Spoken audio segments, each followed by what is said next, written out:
Mga kaibigan ko, ang init talaga ngayong panahon, no, mga kaibigan ko.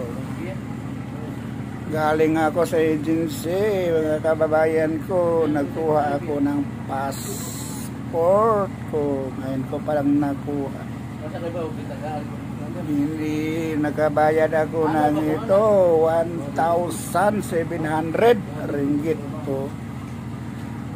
Jaminan lang po, galing ng Umigis yung passport ko, kabayan. Ang init talaga yung panahon, no, kabayan. Tingnan mo ito mga tao ito, walang damit, mga kababayan ko. Tingnan mo, kakukuha ko lang sa passport ko, nabayaran ko 1,700 ringgit po. At least nabayaran ko na mga kaibigan ko. Tingnan mo passport ko. Yan, ang init talaga na panahon. Hanggang dito na lamang, mga kabayan.